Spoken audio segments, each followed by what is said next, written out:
take over for the next week. Corn on vacation, though I'm not sure what kind of vacation it is. He went to Chicago. He sent us text messages of his trip to Wrigley Field, told me all about it, how wonderful it was.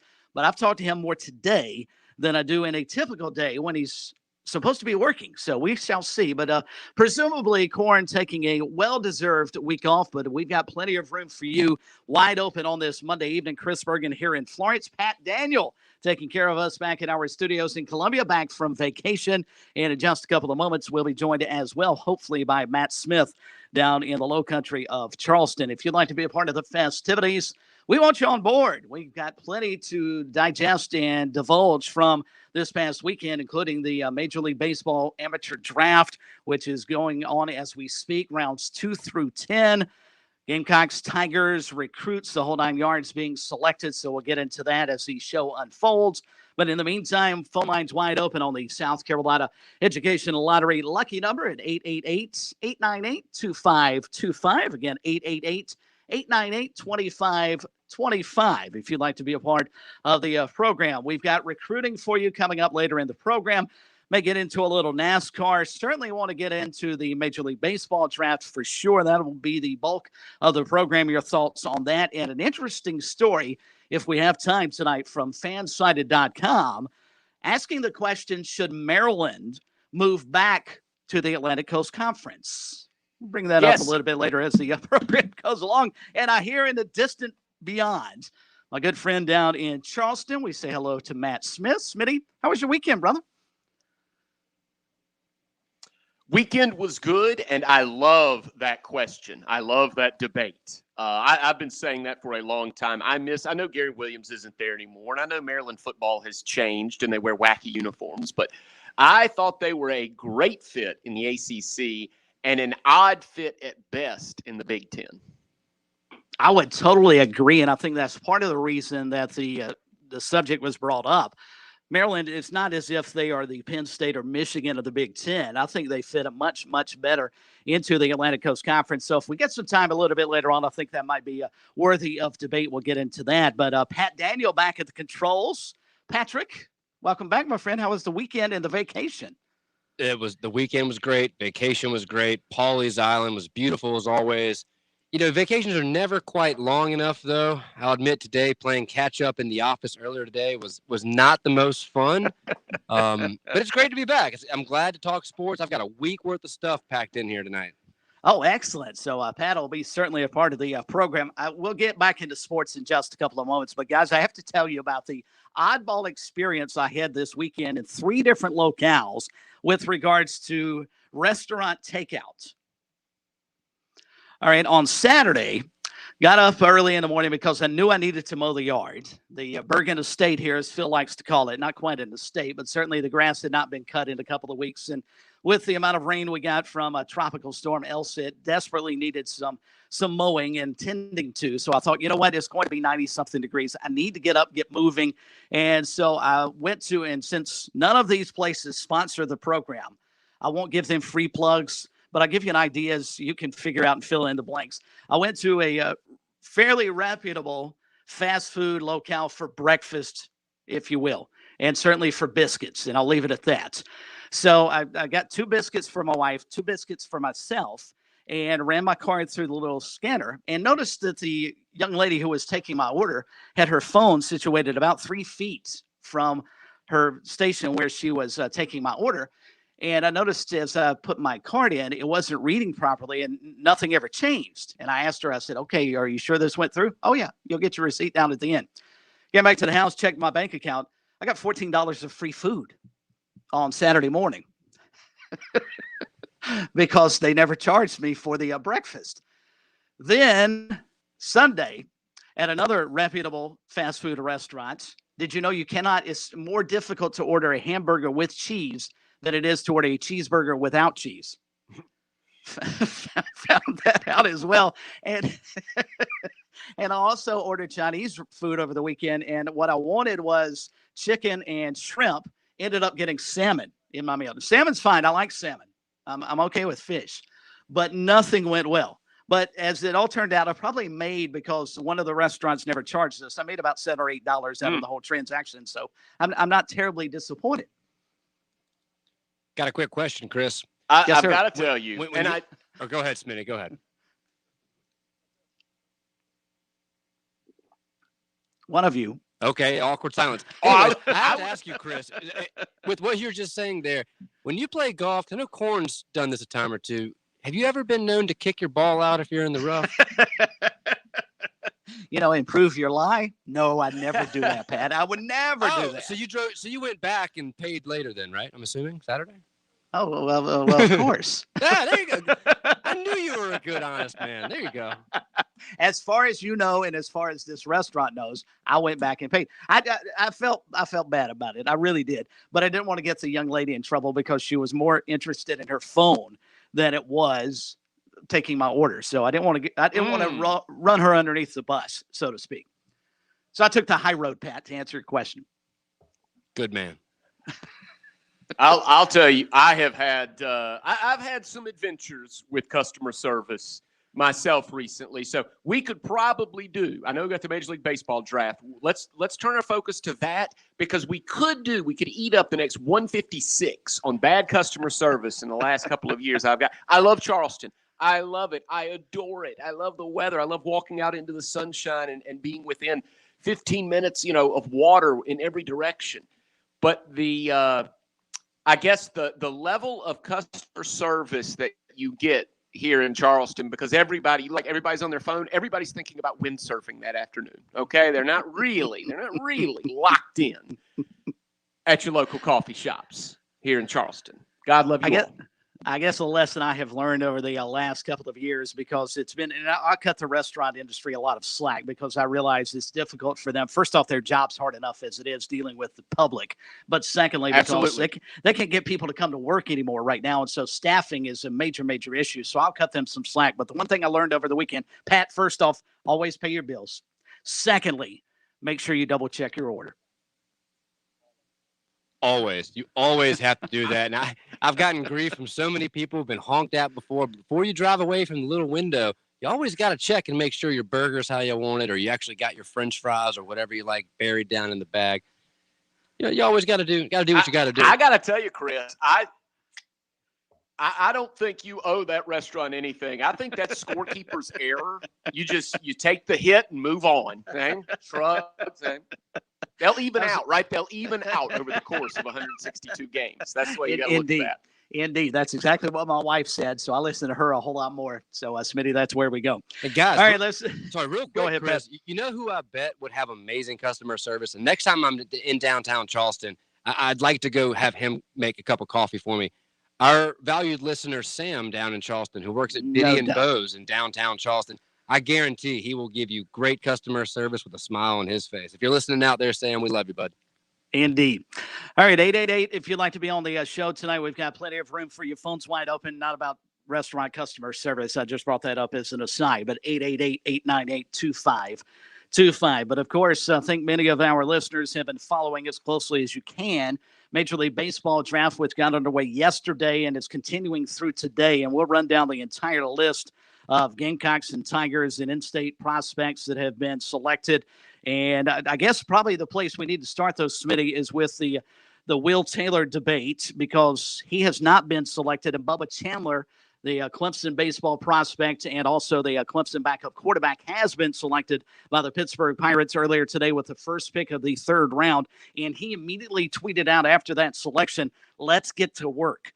So it appears that the Tigers are probably batting 500 on this. They'll get Will Taylor, I think, into school and get him on the roster moving forward. But it appears that Bubba Chandler is going to be playing in the Pittsburgh organization by this time next year.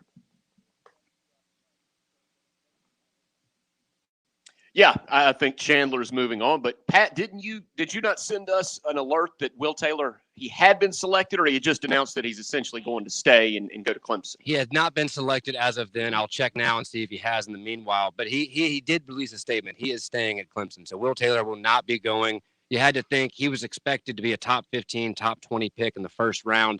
And without that, especially now with the name, image, and likeness bill coming through, he could make more now in Clemson than he would as a 5th, 6th, 7th, 8th, whatever round pick in the Major League Baseball draft. So he will be at Clemson. So we do now officially, maybe I shouldn't say officially, unofficially have a scholarship quarterback to back up DJ Younglilai.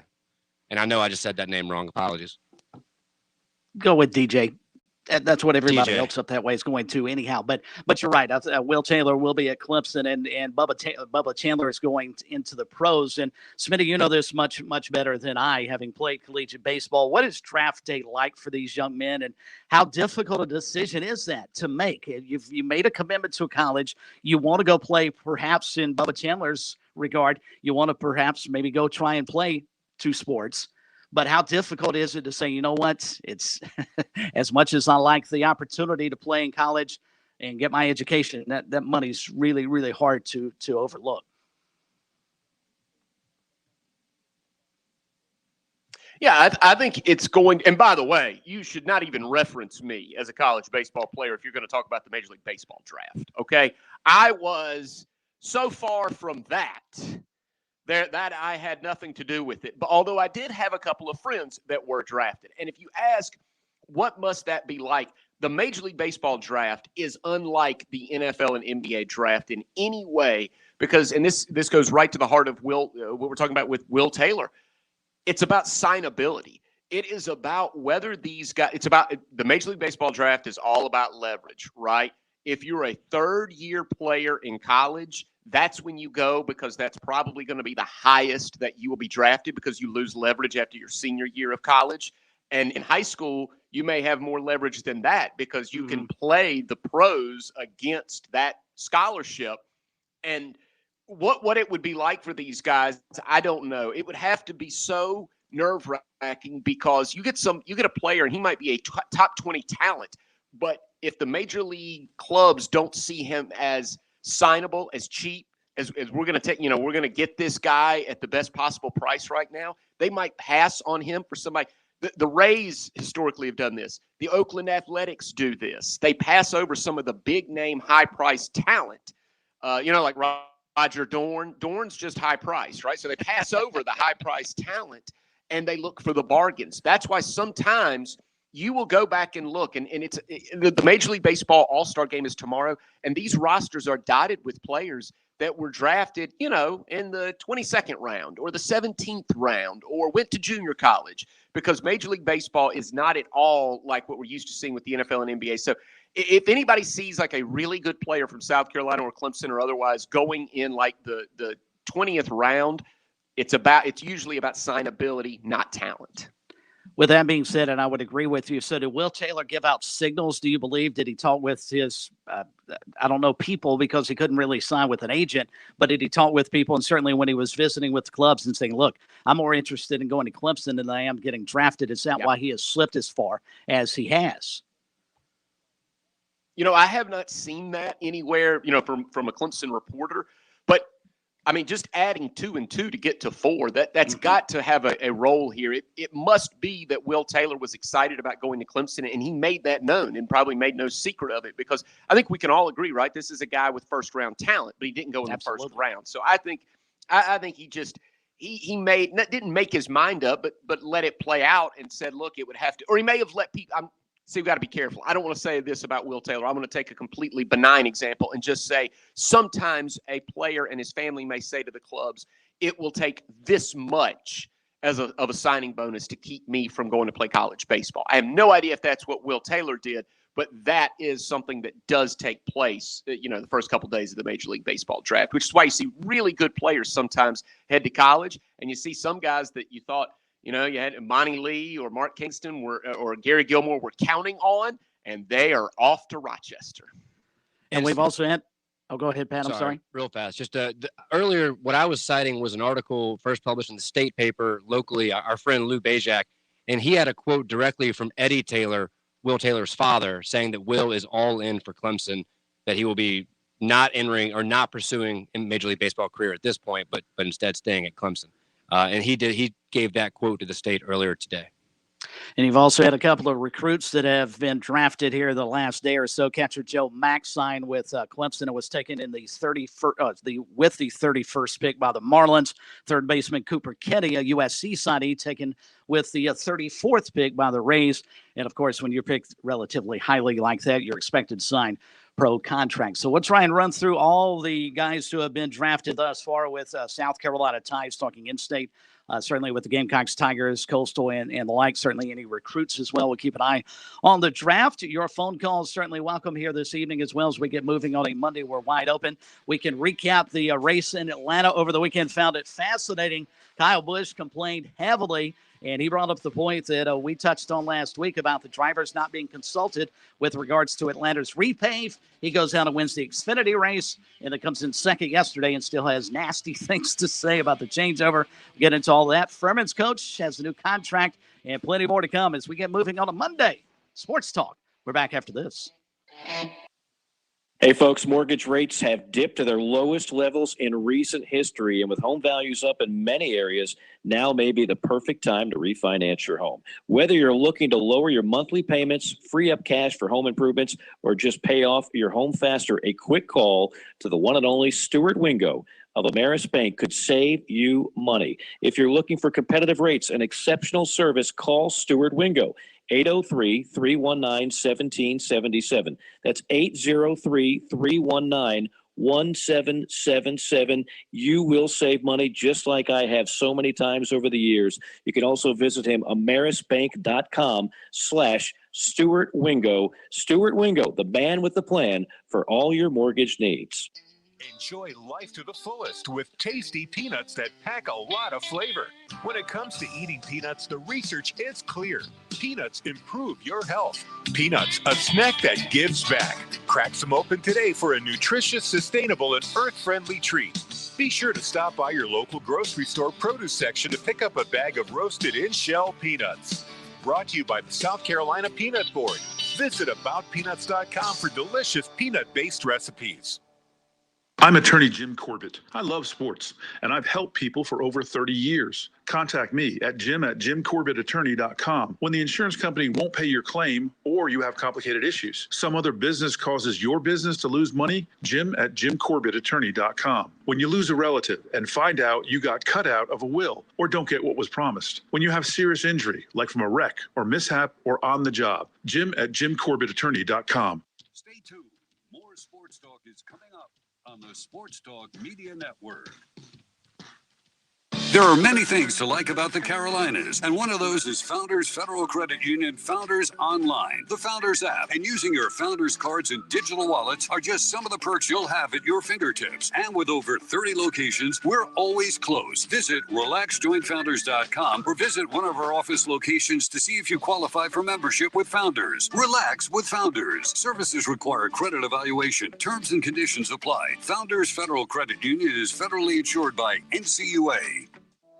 We understand how important it is to have transportation you can rely on.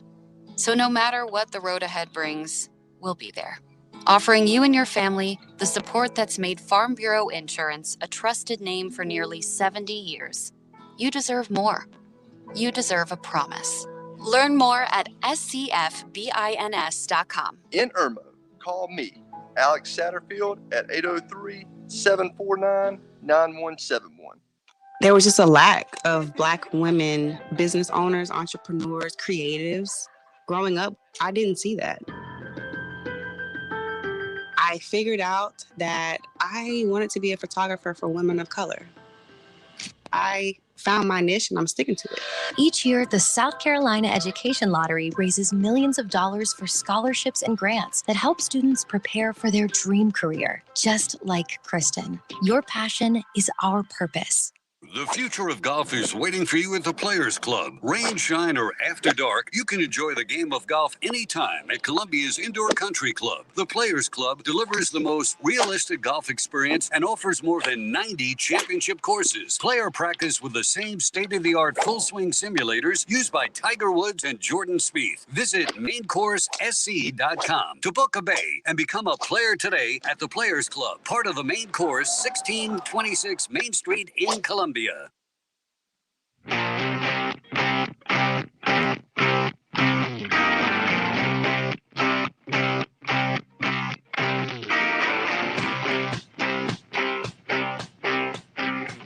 We continue on Sports Talk, Monday edition of the program here on the Sports Talk Media Network. Chris Bergen in Florence, Pat Daniel taking care of us in Columbia, and Matt Smith down in Charleston. We'd love to hear from you as well. Phone lines wide open tonight. Both hours of the program up on the South Carolina Education Lottery. Lucky number at 888-898-2525. We'll get back to the baseball draft coming up after the bottom of the hour. We've got some interesting comparisons and things we want to get into coming up a little bit later in the show. Quick update on some of the other news from the weekend. Furman announcing today that head football coach Clay Hendricks has received a contract extension. Terms of those extensions, though, not disclosed. Since returning to Furman in 2016, Clay Hendricks has continued the longstanding Paladin football tradition of successful, high-character, and high-working head coaches. Athletics Director Jason Donnelly said in a statement today, Clay's teams are a strong reflection of Furman's commitment to academic and athletics excellence as they consistently compete for championships, achieve in the classroom, and graduate their student athletes. He went on to say, I would like to thank Jason Donnelly, President Davis, and the Furman Board of Trustees for their continued commitment to our coaching staff, players, and our entire organization. According to Hendrick, I would also like to thank our many generous donors and supporters, especially the Furman Football Players Association. This commitment provides us the opportunity to build on the incredible tradition and goals of Paladin football, recruiting and developing complete student athletes, molding men and leaders of character, and competing for and winning championships. So Furman has locked in its head coach for the next several years. Meantime, Smitty, tomorrow, Anderson University, we touched on this Friday when the news leaked, but Anderson University is going to announce Bobby Lamb. He's got ties, obviously, to Furman. Bobby Lamb will be their new head coach, and he is going to join us tomorrow night, 6:30 here on the program. I am looking forward to chatting with him about the challenges of not turning around a program or continuing to maintain, but establishing one, and the tradition he'll try and establish at Anderson. That's right. He's got to go 0 to 60 with the Anderson Trojans. But you know what? Here's something that he does have. There are a lot of good football players within a 30-minute drive of Anderson. And so that's going to help right off the bat that there will be a lot of high school talent to go chase. Oh, there's no question. And he's got certainly good ties up that way. And I think, recruiting in South Carolina and Georgia over the years, I don't think he'll have any problems going out and trying to convince a young man, you know what, you can go to Furman or Wofford or Newberry or Presbyterian and continue to build upon what those schools have, or you can do something for the first time ever. You can be the first team here. You can win the first game. You can potentially win the first road game. You can win a championship. I mean, all the first, sort of like as we touched on last week, David Bennett, what he was able to do at Coastal when he built that program. And if Bobby Lamb has anywhere close to the success that David Bennett has or had at Coastal, I think he's going to do a fabulous job at Anderson. A little bit different circumstance, but I think it's a really good hire for them. Absolutely. I think it's a great pick. You and I talked about that Friday. I think it's brilliant. I think Bobby Lamb needs to be involved with football, and I'm glad he is. All right. Meantime, those of you who are into social media, Phil has updated our poll question for this week. Last week in September, the Gamecocks play Eastern Illinois, East Carolina, Georgia, and Kentucky. We asked you what their record would be coming out of September. The majority of you saying the Gamecocks would go 3-1. And I think Shane Beamer would sign up for that right now. Take the Gamecocks 3-1 going into October. 38% of you roughly said they would go 2-2. My guess is losses to Georgia and Kentucky, wins over Eastern Illinois and East Carolina. 1-3 and 4-0 were the runners up to that. Meantime, today, with the current recruiting standings, the Gamecocks 16th, Clemson 32nd, which will be the higher rated class on National Signing Day in February. Check it out on Twitter at SportsTalk SC. On Point Weather is made possible by our friends at Palmetto Citizens Federal Credit Union on 107 The Point. And here is tonight's forecast. Going to have a little bit of relief from today's 92-degree weather. 73 degrees tonight, partly cloudy skies. Tomorrow, back up to 91. Sunshine and clouds mixed. Stray shower or thunderstorm is possible. Below tomorrow night, 71. The rest of the week, much of the same. Low 90s early in the day. I'm Brian Leonard with your On Point local weather. Is that crack in your windshield or your house bothering you? Have you been meaning to have it replaced but just can't find the time? Call Absolute Glass, voted Lexington's best glass shop for 12 years in a row. We repair and replace glass on all makes and models. We're the only local high-end auto glass specialist in the Midlands, and we'll come to you to make the process quick and easy. With new technologies and vehicles, we can recalibrate your vehicle back to new. Visit AbsoluteGlassInc.com to learn more about our auto, home, and business glass services. Just remember, if you can see through it, we can do it. With SRN News, I'm Keith Peters in Washington. Dozens of wildfires burned across the torrid U.S. West on Monday, but fire agencies reported some progress in corralling the flames, and forecasters predicted a gradual decrease in extreme temperatures. The fires have forced evacuations in numerous areas with dispersed properties and tiny communities where some burned homes and other structures have been observed, but total losses were still being tallied. The fires erupted as the West was in the grip of a second bout of dangerously high temperatures in just a few weeks, and the entire region is suffering from intense drought. The National Weather Service said, however, that the heat wave appears to have peaked in many areas, and excessive heat warnings were largely expected to expire by tonight or Tuesday. On Wall Street, the Dow by 126 points, the Nasdaq rose 31. This is SRN News.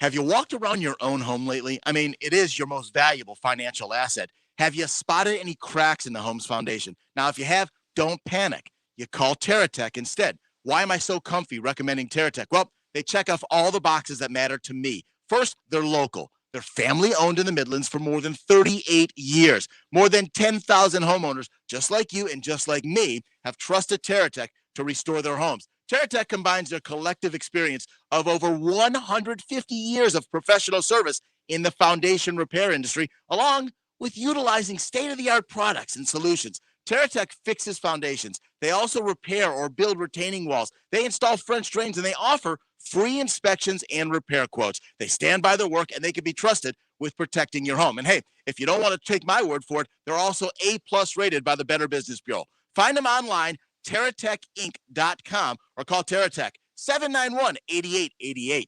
What's this truck pulling up in our driveway? It's the folks from Dominion Energy. They're here to recycle our old fridge in the garage. Why? Because it's just sitting there wasting energy, and we can use the extra space, not to mention the extra cash. Extra cash? Yes, we get $50 cash and pickup is free. Sounds too good to be true. See for yourself at DominionEnergySC.com. Where?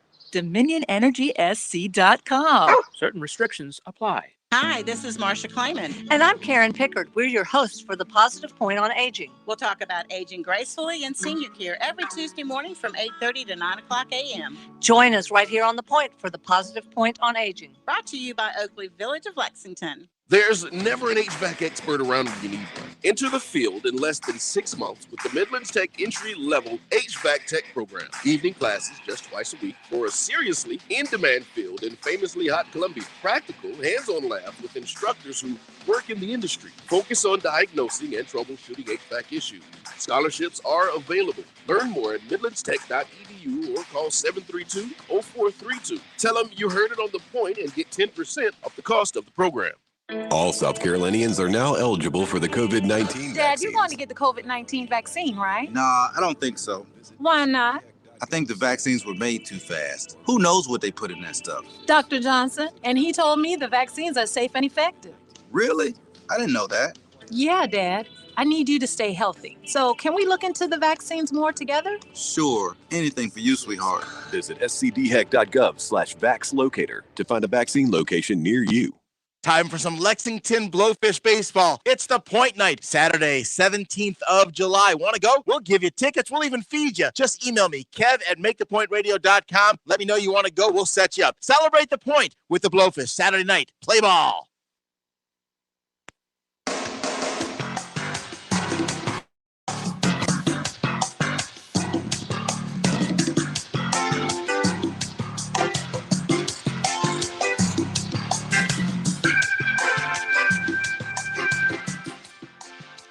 Back we are, Sports Talk on the Sports Talk Media Network Monday night edition of the program. Glad to have you with us on the ride home, wherever you may be across the Palmetto State. Chris Bergen here in Florence, Pat Daniel holding things down in Columbia, and Matt Smith along the low country down in Charleston as Phil Kornblut gets a much-deserved vacation, even though he's been hot on the recruiting trail. We got recruiting coming up top of next hour just after 7 o'clock, but we can mix in your phone calls as we go here this evening as well, talking Major League Baseball draft tonight for sure on the South Carolina Education Lottery lucky number at 888-898-2525. And did you know since 2002, more than $999 million in lottery proceeds have been used to support K through 12 programs in South Carolina. Learn more about the South Carolina Education Lottery's impact at scheducationlottery.com/education.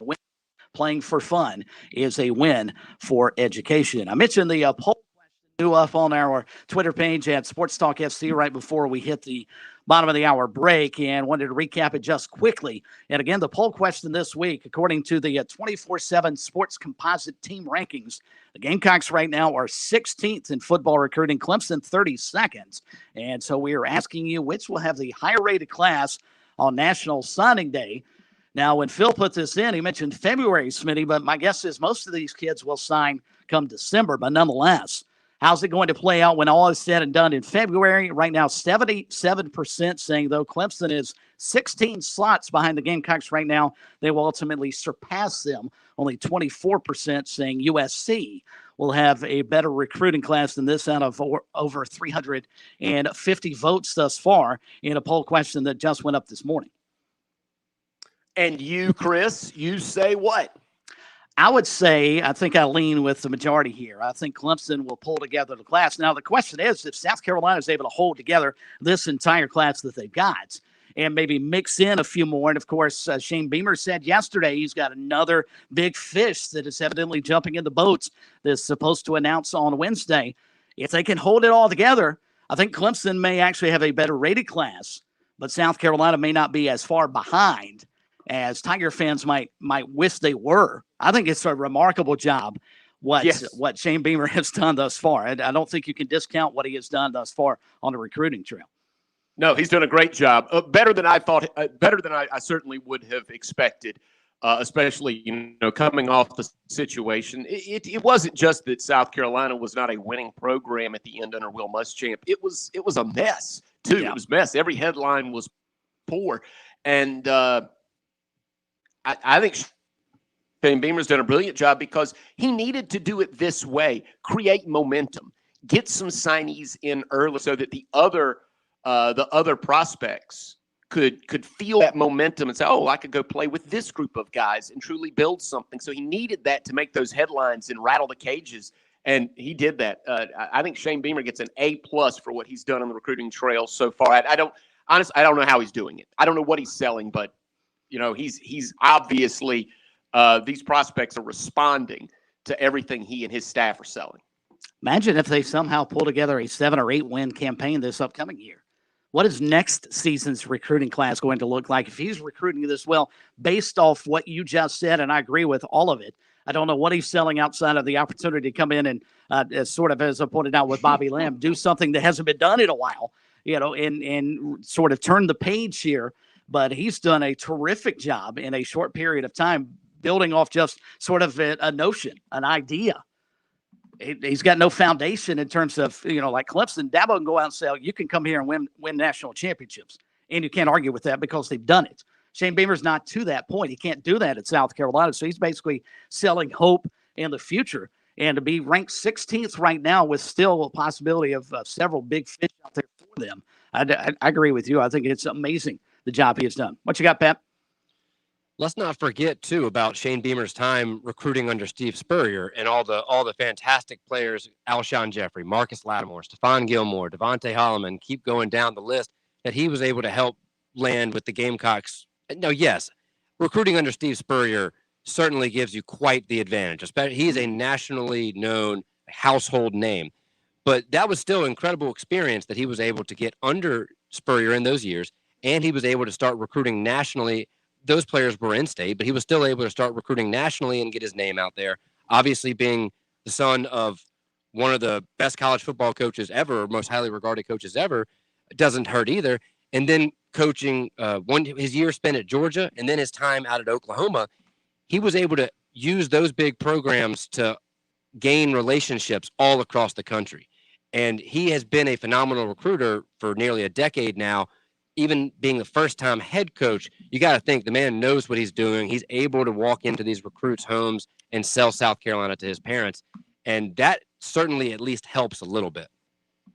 All right, again, you can log on to our Twitter page, make your opinion known up at SportsTalk SC. Log on to our Twitter page. Which program will come away with the best recruiting class when all is said and done? Gamecocks right now ranked 16th, Clemson ranked 32nd, but which team will finish with a better class up on our Twitter page at SportsTalk SC. All right, recruiting coming up at the top of the hour. Plenty to recap from the weekend, but time now to go around the horn, presented by our good friends at Farm Bureau Insurance. Buddy Bridges in the Lawrence County office at 864-923-2174. And also Alex Satterfield in Columbia at 803-749-9171. Both these guys, big baseball guys, and they are thrilled with what is going on thus far today for sure, because we've had guys selected left and right. It started this morning.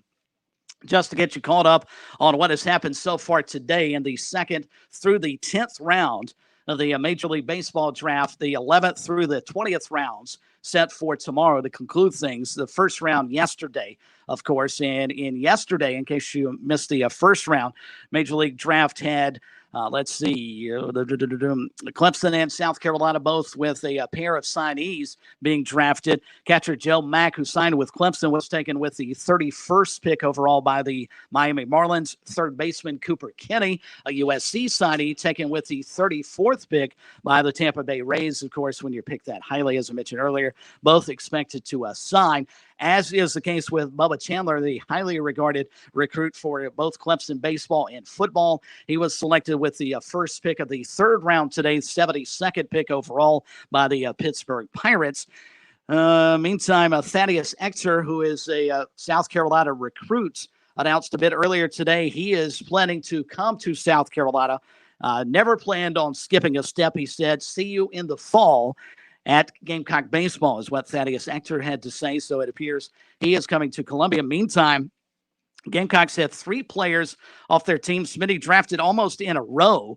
You had Thomas Farr and also Brady Allen go back to back. Brady Allen was selected with the in the 5th round by the Miami Marlins, and right after that, Thomas Farr, the pitcher, a 5th round pick for the Cincinnati Reds, and also in the 5th round, the Anaheim Angels selecting Brett Carey. So South Carolina had a pretty full day in the 5th round for sure. Yes, and now decisions have to be made, because I think all 3 of those guys that you just mentioned were 3rd-year college players. So it's back to what we talked about earlier. This is the leverage. Now the negotiation will go on, and if you go back to school, you lose all that leverage. You probably get drafted later, except in special cases where you really catch the scouts' eyes and they think they can't pass on you the next year. So a lot to think about for those players. I mean, Brady Allen was terrific this year. Brett Carey's terrific. Thomas Farr has got a lot of talent. So a lot for them to think about in terms of whether to return to school or go with that 5th round opportunity. TJ White out of Dorman was actually, selected by the Washington Nationals in the 5th round. Meantime, USC upstate pitcher, right-hander Jordan Marks went in the 8th round. He was selected by the Detroit Tigers. Also picked up in the 8th round, the 234th pick overall by the Seattle Mariners was James Parker off of the Clemson baseball team. Meantime, Coastal's fine outfielder Parker Chavers, he was chosen in the 7th round by the Chicago Cubs. Also selected from the Clemson team in the 10th round was pitcher Keyshawn Askew. And, of course, Wes Clark selected for the Gamecocks. He was picked up in the 10th round as well by the Milwaukee Brewers. And one other Gamecock selection from earlier today in the 8th round, Hunter Parks, picked up by the Reds. So as far as we know, that's the bulk of the in-state prospects and certainly the players from around the state that were selected in the 2nd through the 10th rounds, along with the 1st round yesterday. And Smitty, you were able to spend a few minutes earlier today kind of compiling, looking at all these different draft picks and how they sort of, whether or not they immediately played here or certainly had an impact on games here in our state. Yeah, I thought this was fun. What I wanted to do is kind of give you some. Are you familiar with 6 Degrees of Kevin Bacon? I wanted to give some context, kind of peg some of these all-stars on the Major League Baseball all-star rosters in the National League and American League back to what they did collegiately, because some of these players played notable games against Clemson or South Carolina, and we remember the games, and we don't know that player was involved. Let me give you some examples. I'll go around the horn, so we'll draw a thread through these. Now, Max Scherzer played. He was the Big 12 pitcher of the year at Mizzou. He didn't play in any of those big games, but Max Scherzer lost in the regionals to Cal State Fullerton, to Justin Turner, who is tomorrow night his teammate in the National League All-Star game. So they're playing together. Justin Turner was on the Cal State Fullerton team that eliminated South Carolina from the 2004 College World Series and then went on to beat Texas twice to take the title that year. We probably remember that Fullerton team, but we don't remember Justin Turner without the beard in college. But he beat South Carolina. He helped overcome South Carolina that particular year. He didn't make the All-College World Series team in 2004. Landon Powell and Steve Pierce, a couple of names you might remember, they did and played against Justin Turner. Well, his teammate, Chris Taylor, teammates with the Dodgers and on the National League All-Star team, got the game-winning hit in Virginia's 2011 Super Regional, sending the Cavaliers to the College World Series. You say, okay, well, what does that have to do with anything? What does that have to do with the price of tea in China? Well, his Cavaliers were then eliminated in the College World Series in the semifinals by the South Carolina Gamecocks en route to their second straight championship. It was that 13-inning game, 14th straight postseason win for South Carolina, a streak that would eventually stretch out to 22. Michael Roth was on the mound. Virginia and Chris Taylor stopped Michael Roth's 38-inning scoreless streak. But Taylor didn't help. He went 0 for 7. Let's see if you remember these names. Against Michael Roth, John Taylor, and Matt Price. Do those names ring a bell? Wow. There are a lot of guys going 0 for something? 7 against those guys. Good grief. No kidding. And that was the 13-inning game. So Virginia goes home. South Carolina moves on. Also involved in that 2011 run, Matt Barnes. Maybe you know this guy, maybe you don't. He pitches for the Red Sox, and he's an American League All-Star. You'll see him tomorrow night.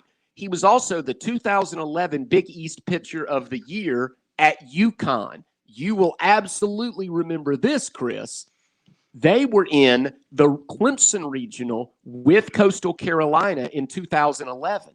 Coastal opened up beating UConn 13-1, but then UConn turned around, roared back, won 4 straight elimination games, knocking out both Gary Gilmore and Coastal and Clemson along the way, and it spoiled what everybody thought was going to be a Clemson-South Carolina Super Regional. Instead, it was Matt Barnes, the Big East Pitcher of the Year, and UConn and South Carolina disposed of UConn just like they did Virginia on their way to the College World Series.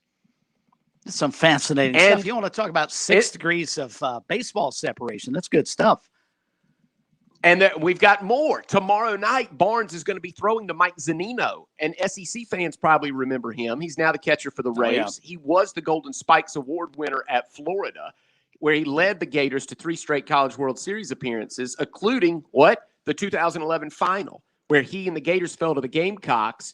Zunino in the deciding game was 3 for 3 with a double and a homer, but they lost to South Carolina 5-2. He was standing there, of course, on the field as his team loses to South Carolina 2011, where they, and in the first year at the new ballpark, where they all piled on him, was Mike Zunino, of course, ducking his head, but he was on to a great major league career. His teammate tomorrow night, former Gamecock second baseman Whit Merrifield, also an American League All-Star. You might remember Merrifield drove in Scott Wingo with the game winner in the 11th inning of the 2010 College World Series final. Garrett Cole lost game 1 of that final. He watched from the dugout. Well, guess what? He's on the American League roster with Mike Zunino and Whit Merrifield and all these other guys out of UCLA. So he loses to South Carolina, and then he goes on to be the number 1 pick. So he didn't win the College World Series at UCLA, but the Bruins did go on to win it a couple of years later, beating Mississippi State. That Mississippi State team featured tomorrow's starting second baseman, Adam Frazier, who was the MVP of the SEC tournament, led the nation in hits at Mississippi State. Of course, many of those against South Carolina. and right-handed pitcher Brandon Woodruff for the Milwaukee Brewers, who is also going to be in tomorrow night's All-Star game. They were teammates on that team that lost to UCLA, and they did not win at all. But here's what they did do. They knocked out Kyle Schwarber, who plays for the Washington Nationals, and he's on tomorrow night's National League roster. He was an All-American at Indiana, where he led the Hoosiers to their only College World Series appearance in 2013, where they lost to Adam Frazier and Brandon Woodruff. Also in the 2013 College World Series field, NC State, making only their second appearance all time. Why were they there? 2 All-Stars in tomorrow night's game. Carlos Rodon, who holds the single season and career strikeout records at NC State, and Trey Turner, who stole 57 bases as a freshman at NC State and batted .368 as a sophomore, went to the College World Series. The very next year, Vanderbilt won the College World Series behind Walker Buehler, who's in tomorrow night's All-Star game. Who else was on that team? Dansby Swanson, who's not in tomorrow's All-Star game, but he plays alongside Ronald Acuna Jr., Freddie Freeman, and Ozzie Albies, who all three are. Then Buehler went back to the College World Series in 2015, lost in the final game to Virginia. Well, they might have won if Matt Olson, first baseman in tomorrow's game for the Oakland Athletics, would have held his commitment to the Commodores instead of signing with the A's out of high school. But now he and Buehler, 7 years later, end up in the same park. And you might remember in 2016, Coastal Carolina shocked the world, beating Arizona. Well, somebody that might have been proud of that, Michael Brantley, left fielder for the Houston Astros, all-star in tomorrow's game, committed to Gary Gilmore, but opted to sign with the Astros and take his pro contract. Michael Brantley would have been a Chanticleer. Now he's an all-star with the Astros. Of course, the Chants had to go through Baton Rouge for a super regional. Who would have been on that team? Joey Gallo, had he kept his commitment to LSU out of high school. He's one of 2 Rangers on the American League roster alongside Kyle Gibson, who, like tomorrow's starting pitcher Max Scherzer, went to Mizzou. And that takes us around the horn. Back to Max Scherzer. All that does, Smitty, is make me disappointed. It's been 5 years since we've had a team in the College World Series from South Carolina. That's all that does. That's all that does. I was, how great is it to hear all of these players like Justin Turner or Chris Taylor or whatever, these guys that played against South Carolina teams in 04, 2010, 2011, whatever it may be, just that run that South Carolina had. It makes you want South Carolina, Clemson, and Coastal get back involved, right? Get back to that level. Because that is so much fun to make Garrett Cole go home crying, right? That Mike Zunino, the Golden Spikes Award winner, for guys like Scott Wingo and Whit Merrifield to embarrass them, right? That was so much fun to watch. And so that's it. I'm with you. I'm pulling for Monty Lee and Mark Kingston, Gary Gilmore. Get back to that level. Get us back. And you mentioned Ronald Acuna Jr., and we would be remiss if we didn't talk about what happened to him over the weekend on a winter MRI, on Saturday. And he's got a complete tear of his right ACL, done for the year for the Braves.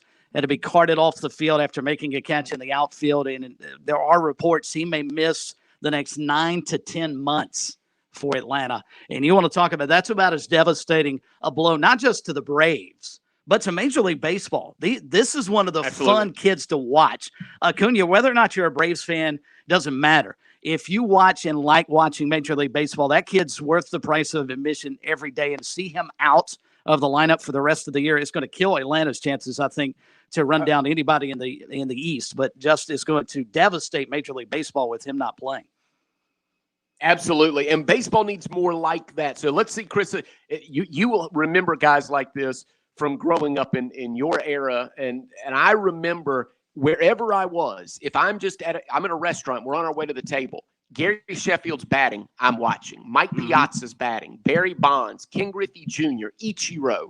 There are certain players that you just, I have to watch Tony Gwynn bat. I'll be to the table in a minute, but I'm going to watch this. And Ronald Acuna Jr. is that guy now. If I'm on my way somewhere and okay, we're late. All right, we've got reservations. I still stay and watch Acuna hit. He's that exciting. He's that important to the, as you said, the Braves and the sport of baseball. He is must-see TV. He is a ratings bonanza, and he's going to be missed, like you said, by everybody that cares about baseball. And that takes us around the horn, brought to you by our good friends at Farm Bureau Insurance. You make sure you get in touch with Alex Satterfield in the office in Columbia and the Irmo area at 803-749-9171, or my good friend Buddy Bridges, who takes care of my life insurance. I wouldn't put my life in a lot of people's hands. Buddy's holding it in the palm of his hands up in the Lawrence County office at 864-923-2174. My wife keeps wondering how much longer Buddy's going to have to hold on to it. But nonetheless, give him a call. Check him out at Farm Bureau Insurance. All right, before we hit the top of the hour, I told you phone lines wide open, and we've got some folks patiently waiting. So let's get to the phones and kick off this Monday with you. After we go around the horn, we say, let's see, we go to Wes and Florence, kick things off on this Monday. Wes, how are you? Welcome into Sports Talk. Sorry, guys. Wes actually just dropped about 5 seconds before you went. Wes, if you're listening, call us right back. Impatience. All right, that opens up a line. You can hop on board at 888-898-2525, and that means Sam is up first down in Charleston. Sam, good evening. How you doing? Good. How you guys doing? Hope you guys have a good, wonderful weekend. We did, my friend. I hope you did as well. Yes, sir. Hey, I just heard about Acuna Jr. How's he doing? He tore his ACL. He is going to be out for the remainder of the season. Wow. Well, special prayers to him and his family. I do have a home run derby question for you. I was in high school. I graduated at Bishop England since 2011. I think you guys talked about that a lot today. I do think what the home run derby national champion will be is my favorite player, Freddie Freeman. Because he's dropping bombs out of the park. I mean, he's a great athletic dude. Amazing family he ever had. I really do think, if you know about this, I want the National League to win the pennant for the World Series. What do you think about that? And number two, what are you thinking about the CFC's year of review for the basketball season? All right, Sam, appreciate the phone call. Smitty, I'll let you take that on the home run derby. I'd love to see Freeman win it myself. I think it's going to be awfully difficult to beat Ohtani, though. That's right. Now, Freeman's not in it. They've narrowed the field to 8, and they're doing it matchups. And I actually have that in front of me. Shohei Ohtani is matched up with Juan Soto in the first round, and Ohtani is the odds-on favorite in Las Vegas. He's got the shortest odds out there in Vegas.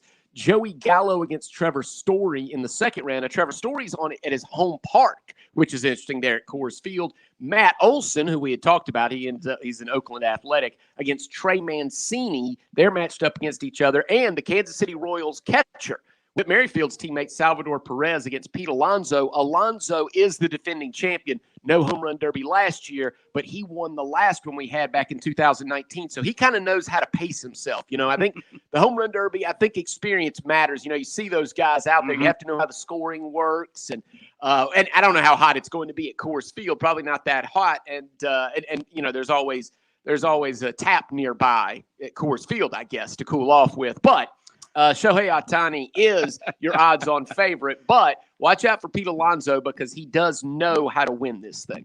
And let's not forget, too, Ohtani is also going to be the American League starting pitcher in the game and batting leadoff as their designated hitter. Quite impressive. Oh, that's so much fun. So much fun.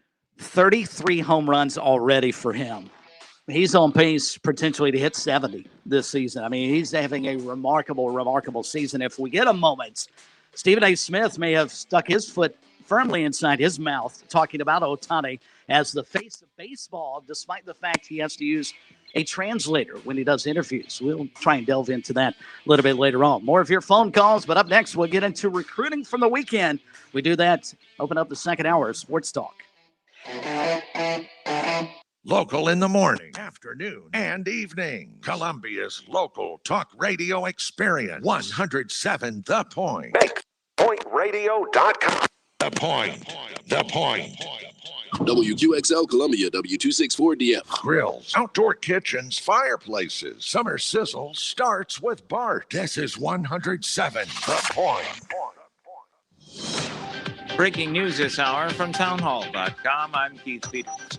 Dozens of wildfires are burning across the West. One of the biggest fires is along the California-Nevada border. Kelly Grosso and his family in Doyle, California, had to evacuate. After losing everything that I worked for and everything all these years, it's gone. He spoke to KOLO-TV. John Hansen and his dog were forced out of their home near Yosemite National Park. Threw some clothes in a bag and grabbed my shoes and grabbed him, his bed, and took off. I hope everything is still there when I get back. He spoke to KFSN. In Oregon, the bootleg fire covers 240 square miles. Lightning has sparked fires in Washington and Idaho. Extreme heat has set off many of these fires. Forecasters say temperatures will be dropping. I'm Ed Donahue. Cuba has blocked Facebook, WhatsApp, Instagram, and Telegram in the wake of demonstrations that have spread across the island nation.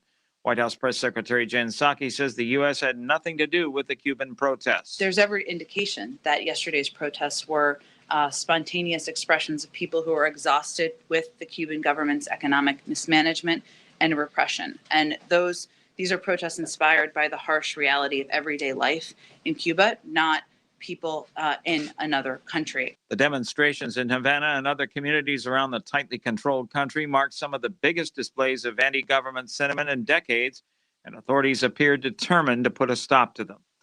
Even as crews are continuing their search for the last remaining souls that perished in the collapse of that condominium in Surfside, Florida, questions are swirling around the community about what to do with the property. Mayor Charles Burkett and others are referring to the ground where the tragedy struck as a, quote, holy site, unquote. On Wall Street, the Dow up by 126 points. More on these stories at townhall.com. Tell me why Relief Factor is so successful in lowering or eliminating pain. I'm often asked that question. Pete and Seth Talbot, the father and son founders of Relief Factor, tell me they believe our bodies were designed to heal. The doctors who formulated Relief Factor selected the 4 best ingredients, 100% drug-free ingredients that each help your body deal with inflammation. Order the 3-week quick start now. Discount it to only $19.95 to see if it will work for you too. Call 800-500-8384. ReliefFactor.com. Pork Chop, his coat is very thick. He's an Akita, German Shepherd, Lab, Husky mix. Harold, the Border Collie Pit mix, has the most beautiful jet black coat. Stuart, my rat terrier, has fur now where he never had it before. DINOVITE.com. Dinovite will give them the beautiful, lustrous coat. It will make you smile. You get some Dinovite, how happy your dog will be. DINOVITE.com. House Minority Leader Kevin McCarthy weighs his options for appointing Republicans to a special committee to investigate the Capitol attack of January 6th. Formally, his picks need approval from Democratic leaders who wrote the rules for the panel.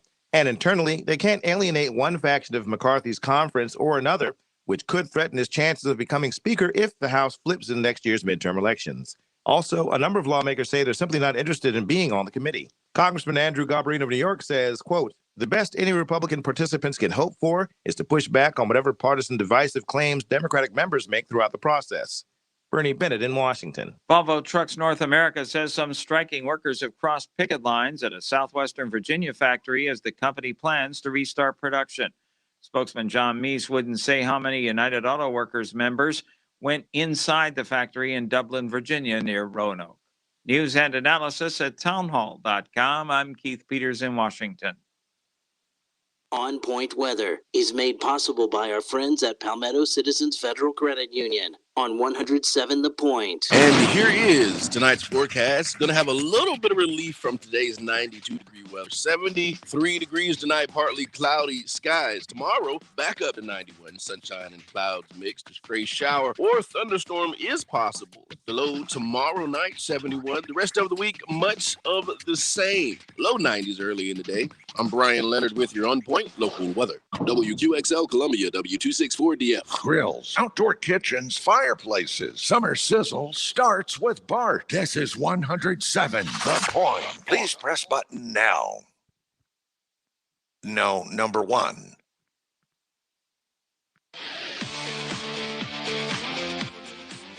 Welcome back to Sports Talk on the Sports Talk Media Network.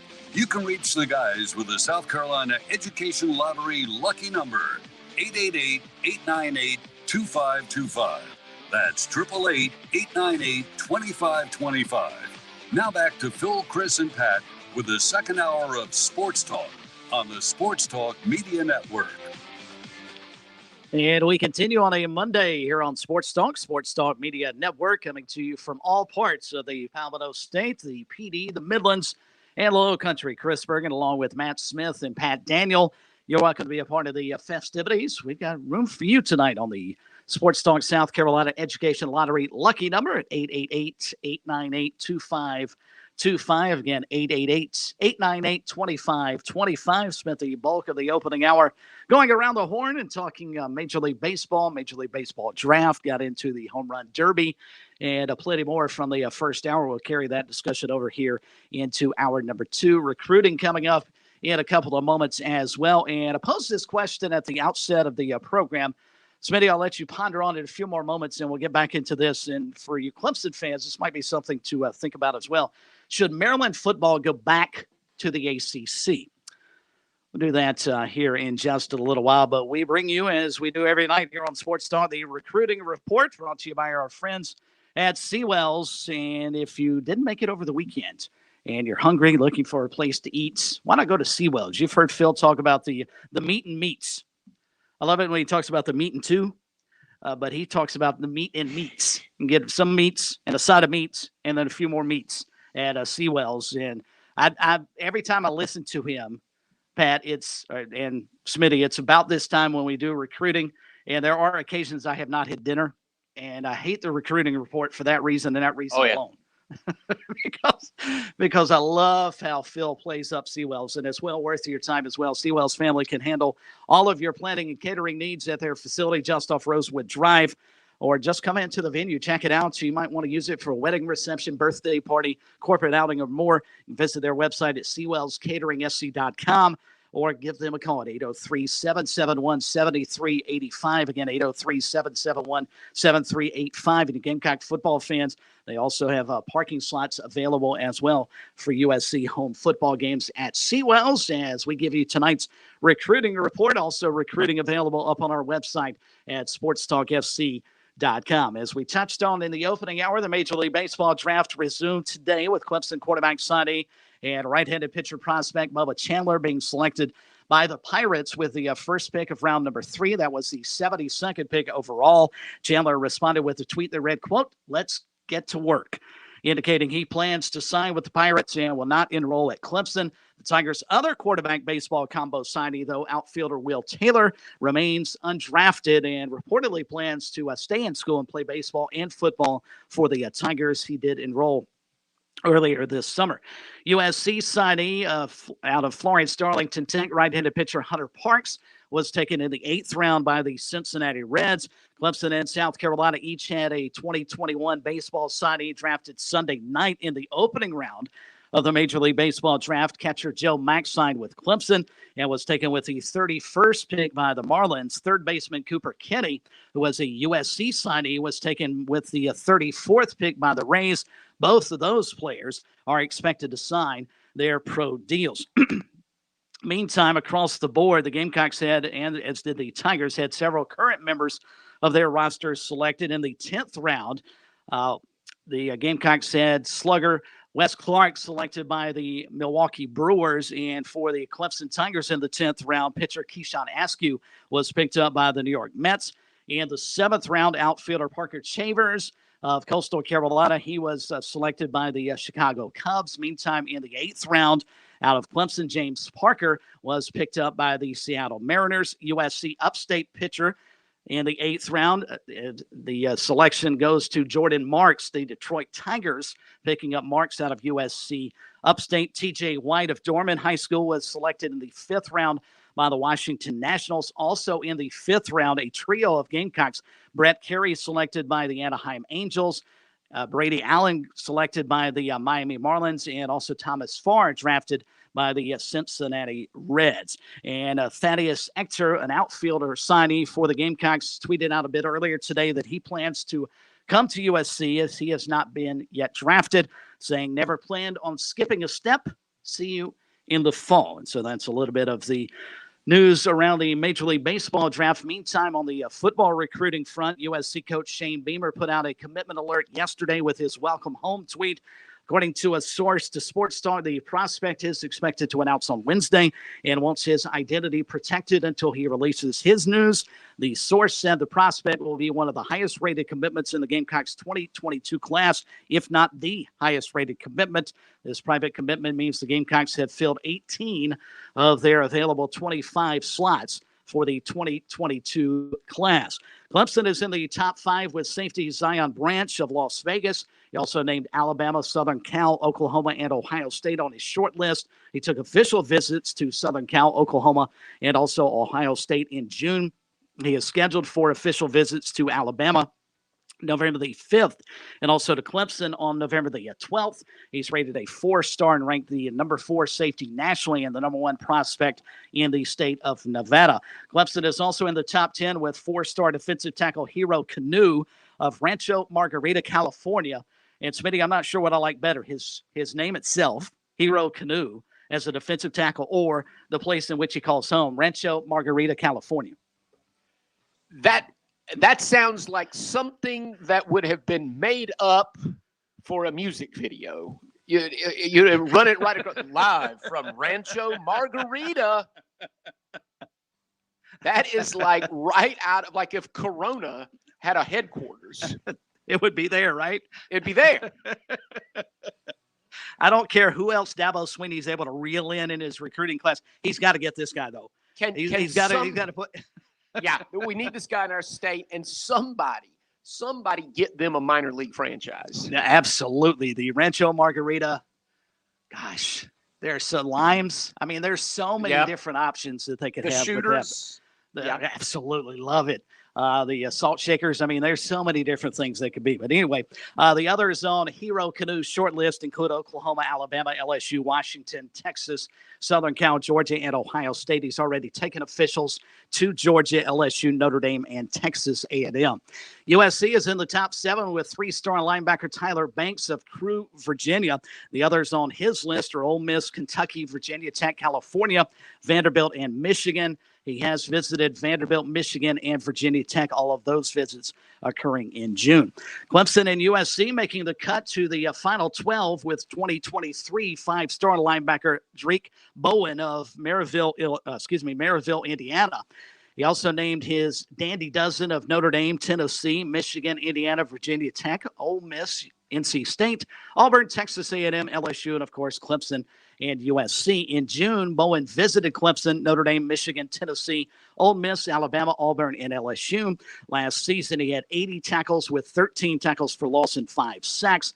He is rated a 5-star and ranked the number 1 linebacker nationally for his class, the 25th overall prospect, and the number 1 prospect in Indiana, according to the 24/7 Sports composite. Defensive back Caleb Hutchinson of Augusta and athlete Christian Ellis of Jacksonville, both committing to Coastal Carolina. Former Hilton head quarterback Gaston Moore, who was a walk-on quarterback at UCF, transferring to Tennessee. Hilton head coach B.J. Payne confirming that to Vols Wire. Meantime, linebacker Jalen Sneed out of Hilton Head set to make his announcement at any time now. It's down to Notre Dame and Oregon. Checked right before we began. And Pat, if you wouldn't mind checking to see if you've got anything on Jalen Sneed while I finish up recruiting, that'd be great. But he's supposed to make his announcement at some point in time here in the next little bit. Great collegiate offensive lineman Alec Johnson has committed to Georgia State. In basketball, USC offered 6'8" Elijah Saunders of Phoenix. He's got offers from Nevada, Las Vegas, New Mexico, San Diego State, San Francisco, UTEP, St. Louis, Fresno State, Boston U, and also Montana. They also offered 4-star power forward 6'7" Malik Renault of Mount Verde Academy in Florida. He's ranked the number 7 power forward nationally and the number 12 prospect in the state of Florida. He's got, including USC, Florida, Florida State, LSU, Miami, Virginia Tech, Ole Miss, and Washington as some of his other offers. USC back to football now. Is sticking with basketball, offered 2023 6'4" Marcavius Brown of Covington, Georgia. He's got offers from Missouri, UAB, Kansas State, and George Washington. 2023 6'5" Caleb Foster of Oak Hill Academy, also offered by USC. He's a 5-star prospect and ranked the number 3 point guard nationally in his class, the number 1 prospect in Virginia, a native of Harrisburg, North Carolina. Some of his other offers include the College of Charleston, Illinois, Tennessee, Texas A&M, Louisville, Virginia Tech, and Wake Forest. Left-handed pitcher Ethan Darden of Northwestern has committed to Clemson, and also in terms of baseball, 2023 shortstop outfielder Tristan McClady of Harlem, Georgia, also committed to Clemson. And Pat, anything on Jalen? He has not made his announcement as of now. Looked like it was supposed to be around 7 o'clock this evening, but they must just be a little bit behind. Nothing yet. Oh, okay, well, no problem. So that means that is tonight's recruiting reports, brought to you by our buddies over at Seawells. They'll be reopening for the daily lunch buffet on Wednesday for in-house dining from 11 a.m. until 2 p.m. So keep all of that in mind. You can give them a call as well for all of your catering needs, 803-771-7385, or email seawellscatering@gmail.com.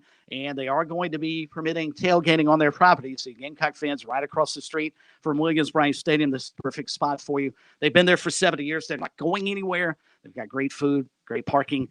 You take advantage at Seawells, who presents recruiting to us every evening. Hey, Chris, All right, sorry, real yes, fast. Sir. If you said this, I apologize. I was answering a phone call. I actually had lunch today at Seawells. They have really good chicken pot pie. It was one of their Monday specials. I had quite a bit of it. It was delicious. But while I was there, they told me how they are closed for a private event both tomorrow and Wednesday. So for any of our listeners out there hoping to go there for lunch, because like you said, every time Phil goes through that, it makes me just starving because I have not eaten dinner yet. But they will not be open tomorrow or Wednesday, but they will reopen Thursday and Friday this week. So so the Phil special, the meat and 2 meats. Keep that in mind when you go to Seawells. All right, we will take a quick time out. When we come back, if you're on hold, sit tight. We'll get to the phone calls. Also, a little more baseball as the evening progresses. May get into a recap of the race yesterday in Atlanta. Really good finish in Atlanta before they start the repave there. So we've got tons of stuff that we can do. Sports Talk, SC Education Lottery Hotline open for you at 888-898-2525. Again, 888-898-2525. And did you know that since 2002, more than $999 million in lottery proceeds have been used to support K-12 programs here in our wonderful state? Learn more about the South Carolina Education Lottery's impact at sceducationlottery.com/education wins. Playing for fun is a win for education. All right, we will slide out for a break. When we come back, your phone calls. We'll get to Bruce. He'll be up first as we roll on this Monday edition of Sports Talk here on the Sports Talk Media Network. Back after this.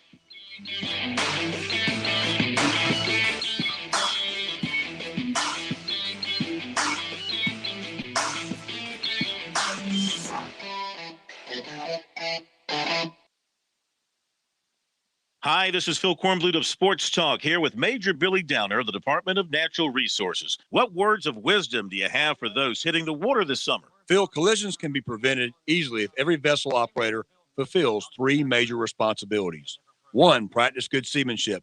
It's the responsibility of every boat or PWC operator to take all necessary action to avoid a collision. 2, keep a proper lookout. Failing to keep a sharp lookout is the most common cause of boating collisions. And finally, maintain a safe speed. Remember, boat safe, boat smart. The Southeastern Institute of Manufacturing and Technology at Florence Darlington Technical College specializes in sophisticated manufacturing services and workforce development training. The SIMT offers rapid prototyping, additive manufacturing, advanced machining, and business incubation services to clients from across the state and nation, plus social media listening services and rentals of conferencing and training spaces. The SIMT also houses an 800-seat auditorium, a conference center that can seat more than 1,200 for dinner or a luncheon, and numerous classroom spaces with state-of-the-art presentation technologies. Visit our website at simt.com or call 866-304-7468 for more information. The SIMT, technology to grow your business. There are no words to describe it. The isolation, the boredom, the loneliness. If you're wondering where your teenage son or daughter's spirit went, you're hardly alone. The past year has been devastating, especially for them. But here's the good news. They might just find it again, playing high school sports. Workouts that stimulate, teammates and coaches that care, the sense of belonging so many of us have been missing lately. That's what school sports are all about. The sense of achievement is real, and the camaraderie is hard to beat. Coping with uncertainty is difficult, but school sports can help the teenagers in your family start feeling like themselves again. Encourage them to give it a try. High school sports, it's so much more than a game. This message presented by the South Carolina High School League and the South Carolina Athletic Administrators Association. You're listening to Sports Talk on the Sports Talk Media Network. We're back in a moment. Founders is offering a low-rate mortgage with up to $4,000 in closing costs to full-time hospital employees, honoring your frontline efforts against COVID-19. With no PMI, no origination fee, and no limit on the loan amount, you can't go wrong. Visit founders.com/HEC and apply for your hospital employee choice mortgage today. Membership qualification required. Terms and conditions apply. Institution NMLS identifier number 410646. Founders is an equal housing lender and is federally insured by the NCUA. Your home is where your memories live. It's where you laugh and where you love. We understand the importance of the valuables under your roof, tangible and intangible alike. So no matter what's around the corner, we'll be there, offering you and your family the support that's made Farm Bureau Insurance a trusted name for nearly 70 years. You deserve more. You deserve a promise. Learn more at scfbins.com. Call Buddy Bridges in Lawrence County at 864-923-2174, covering Lawrence, Clinton, Joanna, and the shores of Lake Greenwood. Life, it has its ups and downs.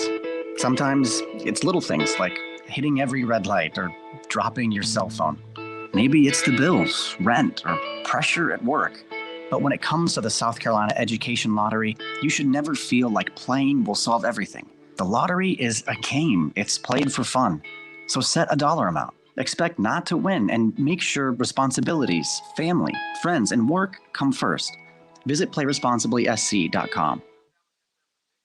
The future of golf is waiting for you at the Players Club. Rain, shine, or after dark, you can enjoy the game of golf anytime at Columbia's Indoor Country Club. The Players Club delivers the most realistic golf experience and offers more than 90 championship courses. Play or practice with the same state-of-the-art full-swing simulators used by Tiger Woods and Jordan Spieth. Visit maincoursesc.com to book a bay and become a player today at the Players Club, part of the Main Course, 1626 Main Street in Columbia.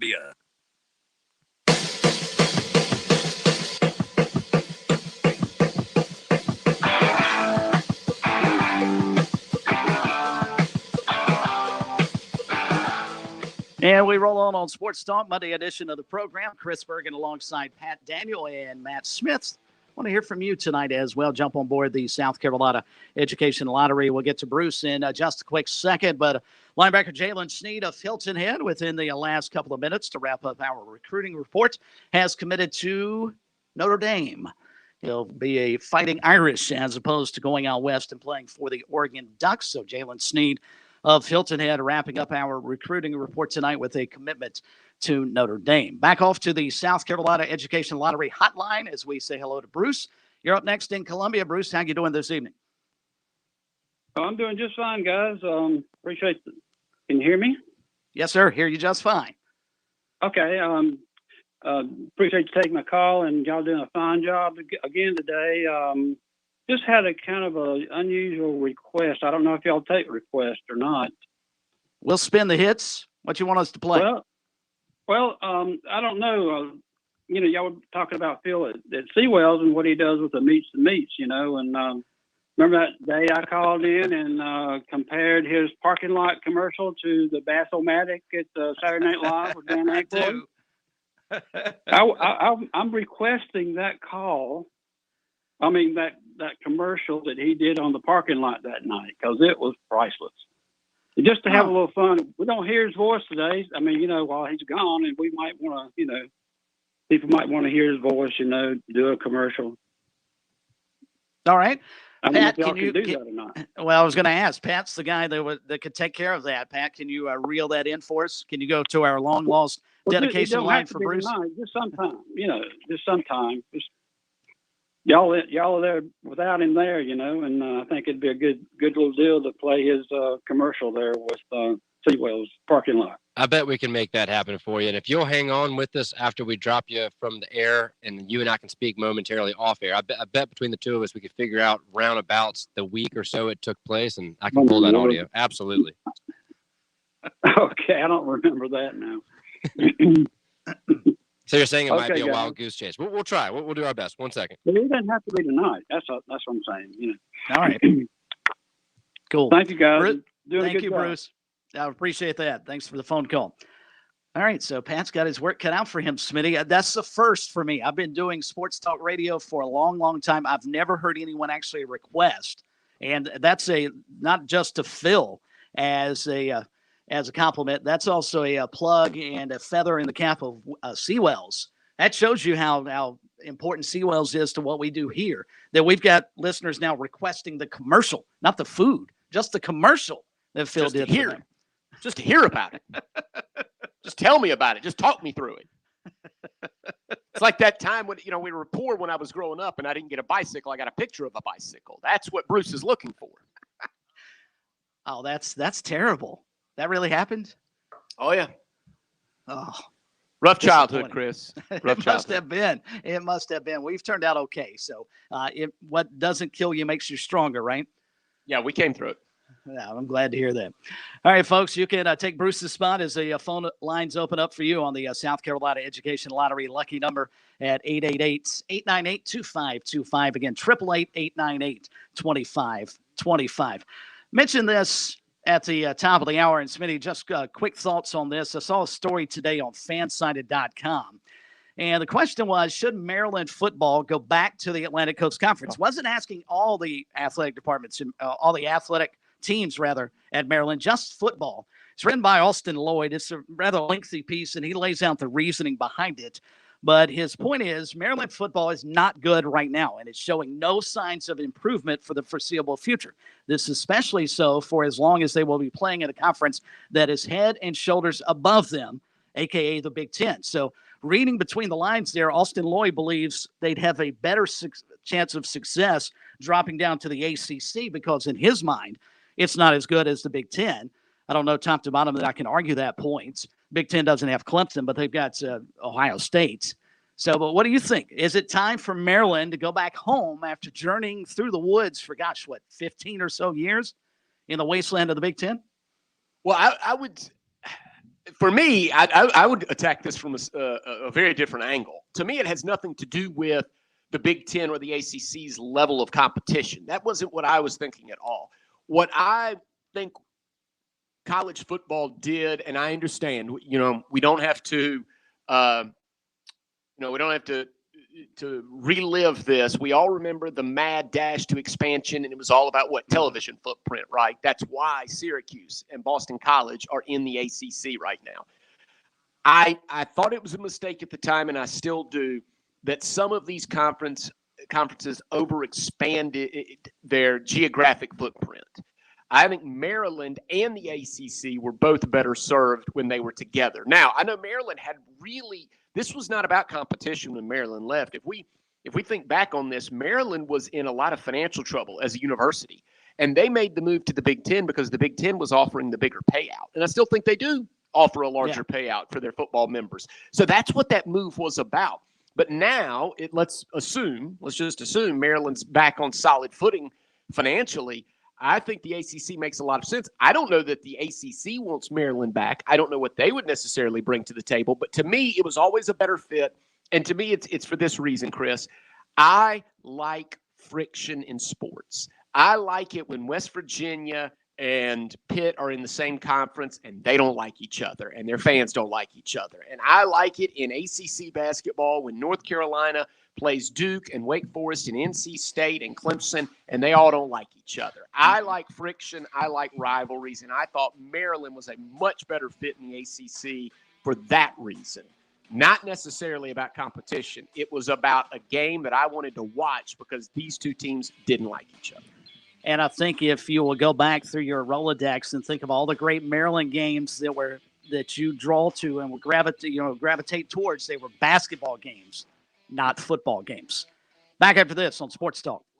Is made possible by our friends at Palmetto Citizens Federal Credit Union on 107 The Point. And here is tonight's forecast. Going to have a little bit of relief from today's 92-degree weather. 73 degrees tonight, partly cloudy skies. Tomorrow, back up to 91. Sunshine and clouds mixed. A stray shower or thunderstorm is possible. The low tomorrow night, 71. The rest of the week, much of the same. Low 90s early in the day. I'm Brian Leonard with your On Point local weather. A social distancing tip. Putting distance between yourself and others is critical to slowing the spread of coronavirus. So here are ways to stay in contact without the physical contact part. Call, send a text, set up a video conference, post on social media, dedicate a song on the radio. If you have symptoms of fever, dry cough, and shortness of breath, call your healthcare provider before going to their office. For more info, visit coronavirus.gov. Let's all do our part because we're all #AloneTogether. Brought to you by the Ad Council. With SRN News, I'm Keith Peters in Washington. The U.S. has seen a string of COVID-19 outbreaks tied to summer camps in recent weeks in places like Texas, Illinois, Florida, Missouri, and Kansas, in what some fear could be a preview of the upcoming school year. In some cases, the outbreaks have spread from the camp to the broader community. The clusters have come as the number of newly confirmed cases of the coronavirus in the U.S. has reversed course, surging more than 60% over the past 2 weeks from an average of about 12,000 a day to around 19,500. That according to data from Johns Hopkins University. The rise in many places has been blamed on too many unvaccinated people and the highly contagious Delta variant. On Wall Street, the Dow up by 126 points. The Nasdaq rose 31. More details at srnnews.com. Dave Ramsey here. Do you want your money to work for you rather than you working for your money? Go see my friends at Palmetto Citizens Federal Credit Union. They're not a mega bank and have been serving the Midlands since 1936, offering good old-fashioned customer service and free services. They'll look out for your financial well-being. With 14 locations, check them out today at palmettocitizens.org. Federally insured by the NCUA. So your home is your castle. I work hard all day. My reward is time at my home with my family, living comfortably. I don't want to worry for a moment about bugs and pests. I've had Palmetto Exterminators taking care of my home for 19 years. Now, that's a long time without worrying about pest control or infestation or termites, and that's because Palmetto Exterminators takes care of it all. Might not matter to some people, but you know what it does to me? They're family-owned. They've been doing this the right way for over 60 years. The staff is courteous. They're clean. They're totally professional. And you know, it's termite season. Palmetto Exterminators offers a free inspection. They'll customize the program to fit your needs and your family's budget. They offer a lifetime warranty with their termite agreement. Now, I speak from experience. Like I said, 19 years with the same company. I can't give a more glowing recommendation than the one I proudly give to Palmetto Exterminators. Online, palmettoexterminators.net, or call my guy, Ron Byers, 254-5833. That's 254-5833, Palmetto Exterminators. Fran Halloran here. What am I looking for when I make a recommendation to you? I'm looking for integrity, ethics, intentionality. When it comes to your mortgage needs, Greg McCoy from Simplified Mortgage Solutions needs to be your only call. There are plenty of national mortgage companies with fancy names and fancy schemes out there. Don't be fooled. Simplified Mortgage Solutions will meet or beat any national lender's proposal. Greg is local, and I love local. Born and raised in the Midlands of South Carolina, Greg will treat you as if you are his only client as you go through the mortgage process. Simplified Mortgage Solutions specializes in conventional, VA, USDA, and FHA mortgages. They can do it all. I trust them, and so can you. I've worked with Greg for a while now, and everyone I've referred to him has thanked me after the fact. Online at simplifiedmortgagesc.com or just call Simplified Mortgage Solutions at 803-722-6044. That's 803-722-6044 and tell them the Money Coach sent you. Hi, honey. Could you drop by True Pharmacy on the way home and pick up another bottle of CBD for me? Of course. I sure am glad that the CBD is helping you.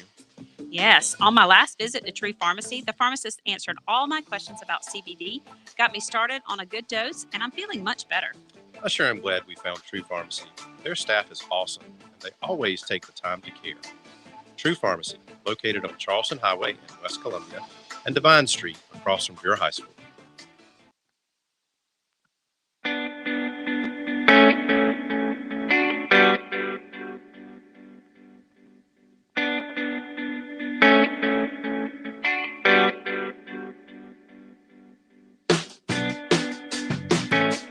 We're back on Sports Talk, Monday edition of the program here on the Sports Talk Media Network. Don't forget, if you ever lose us online, you can, you lose us over the air, you can listen online at sportstalksc.com. Be sure as well to download the podcast, which is available if you missed any portion of the show or our guest, the whole 9 yards. Wherever you get a podcast, we're there for you as well. Plus, subscribe, like, love our Facebook and YouTube pages. You can watch the program there. You can see Smitty, myself, and the ever dapper Pat Daniel as well up on the video stream. Now, when Phil comes back, you'll have to put up with that. But nonetheless, we'd love to have you a part of the program in numerous ways here on the Sports Talk Media Network, including over our great affiliates across the wonderful state of South Carolina. Stephen A. Smith put his foot in his mouth a bit earlier today. He's had to apologize, which I don't know that's ever happened before. We'll get into that in just a little while, but we were going into the bottom of the hour break with a story that I saw earlier today on fansided.com about whether or not Maryland should go back into the Atlantic Coast Conference. And Smitty, I misspoke. It seems like it has been decades since they left the ACC. Actually, they jetted out of the Atlantic Coast Conference into the Big Ten only back in 2013. But it seems like it was decades ago since they left the league, doesn't it? Yeah, that was that era. I guess it was like 2012 through 2015 where you had the super expansion. And, that was that era when Texas A&M and Missouri came in as well to the SEC. So, I mean, to me, I think of Maryland still as a fit with the ACC. It makes no sense to me to have them in the Big Ten. As a matter of fact, the ACC Big Ten Challenge, you're watching Maryland play Boston College. I have to remind myself who's of which conference. So it makes no sense to me. But I would like Maryland to return, but I don't see what the ACC would get out of it other than they would be kind of a link, right? A geographic bridge to those teams throughout the Mid-Atlantic that they have now in Pittsburgh and then on up to Boston College and Syracuse. It kind of would fit in there where geographically they would fit with Virginia Tech and Virginia and Pitt and Boston College and Syracuse. But I don't know that the ACC needs Maryland for any purpose, any reason.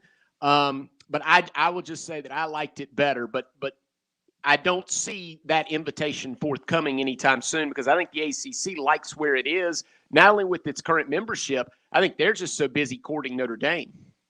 Well, and that was going to be the point. If they somehow are able to coax Notre Dame into come in full-time and start playing football, then you have 15 football playing schools in the Atlantic Coast Conference, and you probably at that point in time need to get a partner for Maryland. If you need to get a 16th team, and that to me would be the time you bring them in. But when I think of Maryland and the Atlantic Coast Conference, it has nothing to do with their football program. I think of Lynn Bias going into the Smith Center and upsetting North Carolina with like a 35-point game, first ever loss that the Tar Heels had in their brand new snazzy building, because of one of the greatest college basketball players I've ever seen. And you want to talk about it, we were chatting about Ronald Acuna earlier about his season being cut short, but you want to talk about a career and a life cut way short. Lynn Bias, for folks who never got a chance to see him play, you were robbed of one of the just most outstanding basketball players I think I've ever seen. But if Maryland were to go back to the ACC, I think it would make a whole lot more sense for them as a basketball school. They'd obviously bring in football as well, but the ACC, I think, would only flirt with them just to get their basketball team back in, because then it brings tradition back. Then you get North Carolina, Maryland. You get those great games between Lefty Driesell and Dean Smith and all that wonderful stuff, Jim Valvano and NC State and all those great teams from Maryland. I mean, that's what I think of when I think of University of Maryland. I desperately hardly ever think of their football program. Well, now I'd like to defend their football program just briefly, albeit briefly. But I would say let's not forget the Bobby Ross era, where they won 3 consecutive ACC titles. Boomer Esiason and Frank Reich, I think. So that was a good era. And Ralph Friedgen had them rolling for a minute as well. And they went to an Orange Bowl under Friedgen and won an ACC championship. So there have been times that Maryland has some things to crow about in football. But I understand your meaning. To me, what the big problem that Maryland faces in terms of football right now is why does the Big Ten care about you? Why would I watch Nebraska play Maryland in football? Why would anybody outside of the fan bases for those two teams? And it's hard to be relevant in the Big Ten. And that is not just about the level of competition. That has to do with the rivalries, the history there. People in Iowa just are not going to care about Maryland football. Even in the odd year when you're good, it's not going to stoke a rivalry. It will just be another game on the schedule. And that's what I think Maryland is missing. I think that's where we made the mistake and we went too far with the expansion. We need the emotion in these football games. And look, there's plenty of it. Look, there is plenty of it. But the reason the SEC is as popular as it is, let's not forget, is because Auburn doesn't like Georgia. Georgia doesn't like Alabama. Alabama doesn't like Auburn. Tennessee doesn't like Alabama. Florida doesn't like Georgia. You just get this. Tennessee doesn't like Georgia. You just get this revolution after revolution of hate and hate and hate from the years of familiarity. And Maryland lost that when they jumped to the Big Ten and jumped. And Maryland is to the Big Ten, I think, what and Syracuse are to the ACC, and I think in some regards, what Missouri in particular, in the mix as well, are to the SEC. No reason that they should be in the leagues in which they're in. They just went after the money. But in terms of trying to build rivalries, I mean, they've tried to make South Carolina and Texas A&M a rival, and you can't get any further apart east to west than those two schools. I mean, some of these, the expansion that we've seen over the years in Maryland is a perfect example. How do you get Maryland fans excited, as you pointed out, to play Iowa and to play Nebraska, as opposed to if you told them, hey, we've got North Carolina and Clemson on the schedule the next couple of weeks? I think they'd be much more excited about that. I completely agree. And you're right. We saw this with Missouri and Texas A&M. I couldn't agree with you more. The fact that, look, we all know what's going on. Missouri is in the SEC East because Alabama and Tennessee didn't want to lose their game. And so you have the permanent partners. And so Missouri ends up in the East. Not only does that not make geographic sense, anybody that's ever seen a map, it's hard to get it going because South Carolina fans, every time they play Missouri, they're on a plane. Then you're not paying attention to them otherwise. What makes the other games and the other rivalries in the SEC and ACC so great, which you were just talking about, Clemson fans have one eye on Mac Brown in North Carolina, right? They're kind of glancing up there to see what he's doing. They're always watching what Florida State is doing.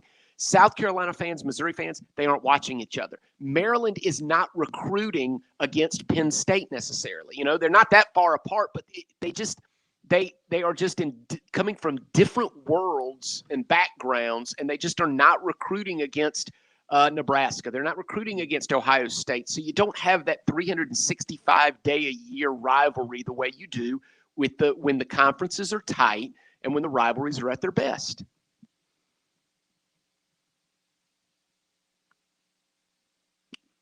Pat, what you got for us? Oh, I'm sorry. I was totally looking at something else and missed what y'all were saying. But if you're talking about Maryland still and whether they should go back I wanted you to brag about the turtle. I will absolutely go there. One last thing, though, too. I heard Smitty talking about how often do you actually think of Maryland being relevant. It's worth pointing out they've only had one winning record in 7 years since joining the Big Ten, and they only had 4 in their final 10 years of the ACC, only 10 total going back their last 31 years as a program. I don't really think it makes a whole lot of difference to a whole lot of people, whether they're in the ACC or the Big Ten, quite frankly. You know what? I think that's part of what hurt them. I think they were headed down and they made the money grab, and you lose identity that way, right? Mm-hmm. That's part of the issue. Chris, we could bring this up. I think, and you lived through this. Talk about South Carolina basketball. They started to lose their identity when they were an independent or when they were in the Metro for a little while. Who are you?